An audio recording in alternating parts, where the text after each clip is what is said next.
Hi guys, welcome back to Debbie's Collectible Dolls. Two videos in 2 days. This is really good, and this is not a short, it's a full length.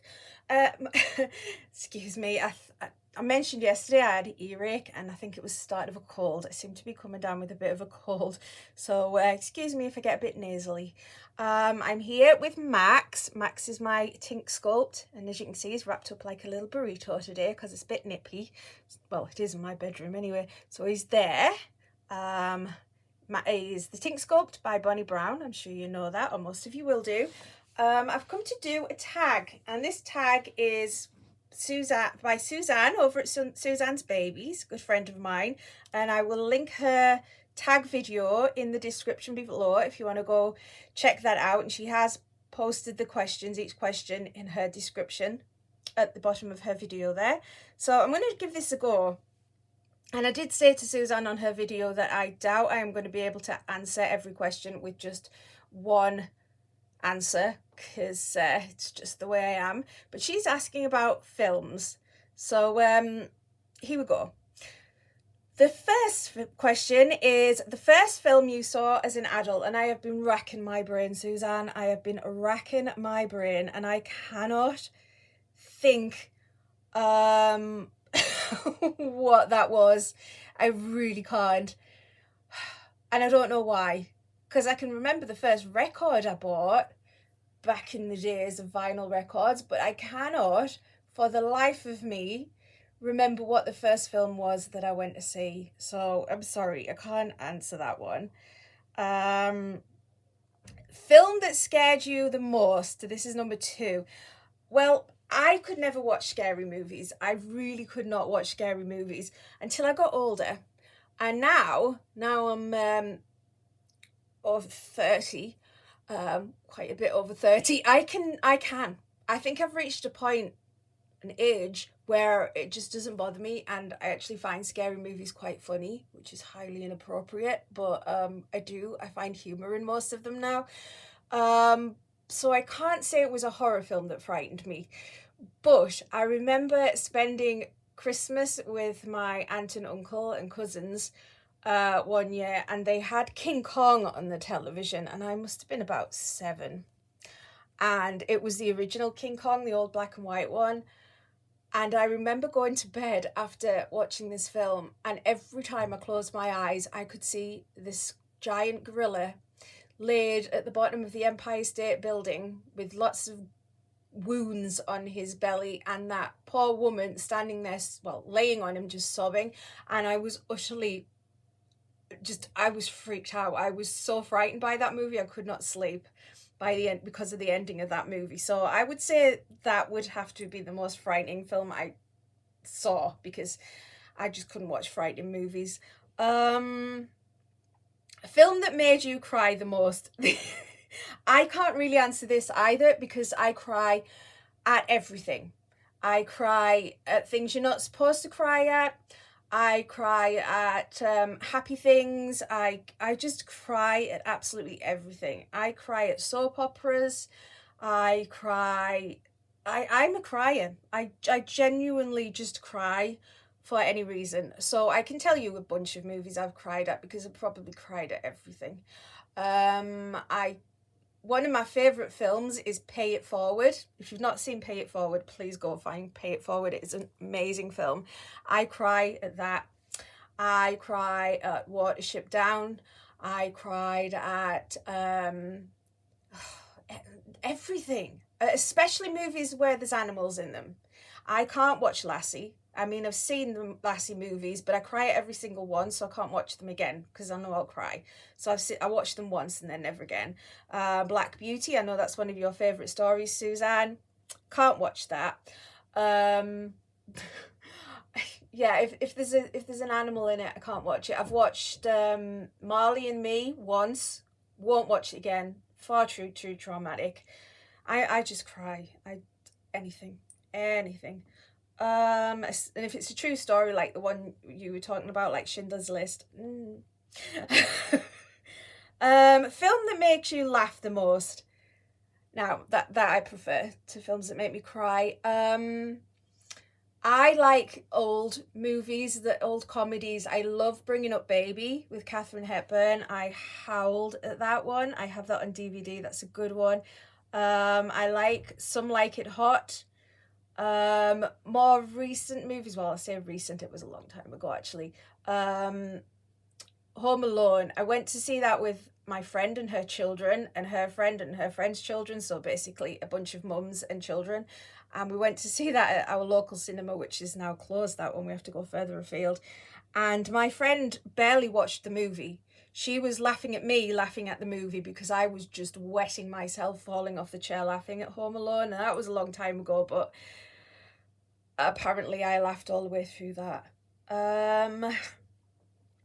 Film that means the most to you because of memories associated with it. I was thinking about this one. This one, I would say there's a couple, but the one that came to mind first was Santa Claus the movie. If you remember Santa Claus the movie with, I think it was Dudley Moore in that one. All my friends had been going to see it. I was still in the junior school at the time, and I persuaded Mum to take me to see it. So we went to our cinema that was local to us when I was still living in Yorkshire at the time. And obviously it was Christmas time, it was December, it was cold, dark early. And we went into the cinema and it was light. And when we came out of the cinema, it was dark and it had been raining.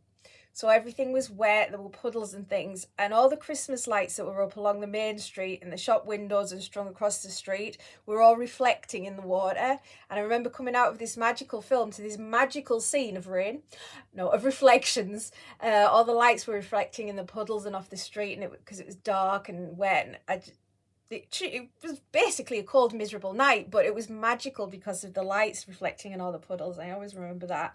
And another one was when I went to see Lion, the Witch, and the Wardrobe quite a few years back now. I was working and I planned to go see it with my friends the following night, but they decided at work that day that we were going to take a group of young people to go to the cinema, and we took them and went to see that because I'm a youth worker by trade. And we took a group of young people, and I cried. I cried. It was very embarrassing crying in front of bunch of teenagers when you're supposed to be at work, but I loved my job. I absolutely loved my job, and I missed it, and so that was a good memory around a film.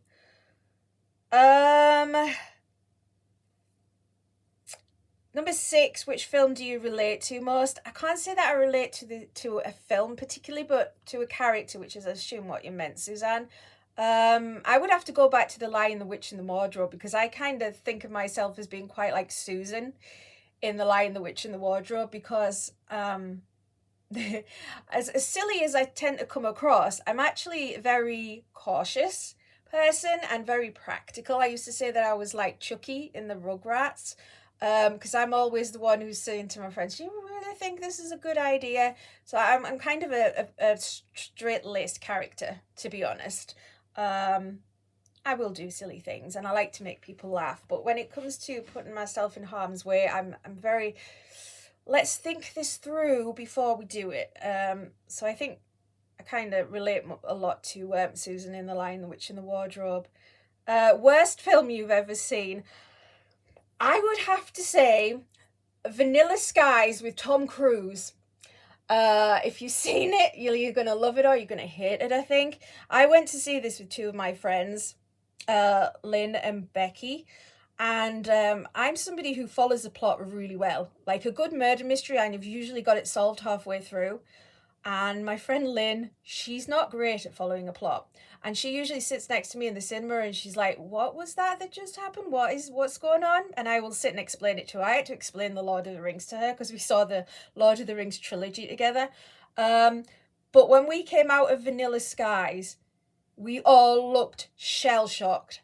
And Lynn turned to me and said, "What the?" And I went, "I don't know. I feel like I just climbed out of a washing machine." It was extraordinary. I have no idea what that film was about. I might have to go back and watch it again if I can put myself through it and try and figure it out now. I'm a bit older, a bit more experienced. But my goodness. How are we doing for time? Because I am limited. Okay, I need to get along. What is the greatest cinematic achievement in your opinion? Visually, I would say Titanic. I just watched a video about this on YouTube. You can probably find it, behind the scenes of Titanic. And that was a time between us switching fully to CGI and away from being fully reliant on building sets. Like if you look at the Hobbit movies, particularly, they are all CGI. There was an interview with Lee Pace, who plays Thranduil, the Elven King, and somebody said to him, "What was real?" And he said, "Nothing, nothing. It's all green screen. There's nothing." And then you look at, like, Suzanne was talking about the Star Wars movies, the old ones. Everything was built. Sets was built. If you look back at the Star Trek movies, the old William Shatner Star Trek movies, the sets were built. But Titanic was in that in-between switchover where they actually built a Titanic. Smaller than the original, but they built Titanic in 4 sections. The front section could be sank into a big tank because it was in this huge tank. I think it was in New Zealand. I could be wrong about the place, but somewhere I might be getting mixed up with Lord of the Rings. Anyway, they built it in a big tank, and the front sections could be sunk. And the back section, or the stern, it's a ship, could be raised up in the water. And they actually put people onto that stern when they raised it up, and they were all like on harnesses, and they were tipped up. They were hanging off that stern. And then they used the CGI to put the background in to make it look like this ship was at sea. And then they built interior sets that could be sunk into water.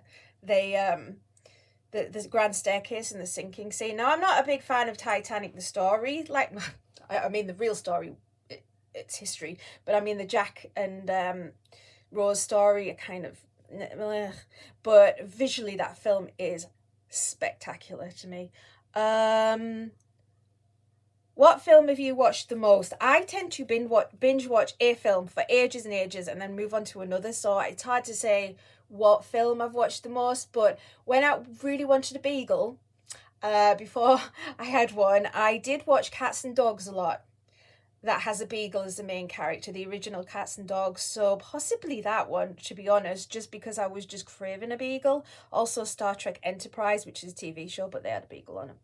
And what film are you most looking forward to seeing at the moment this year? I don't know, because it's a long time since I've been to the cinema, because I really can't leave mum for very long now, and going to the cinema means a bit of a travel and then being out for a few hours, so I have to wait till things come out on DVD or on released. Well, not come out, yeah, it's for me to buy or download, really. So yeah, that's about it. I'm gonna have to go because this video is gonna run too long for me to upload if I'm not careful. So I'll link Suzanne's video down below. Hope you enjoyed that, and take care of yourself.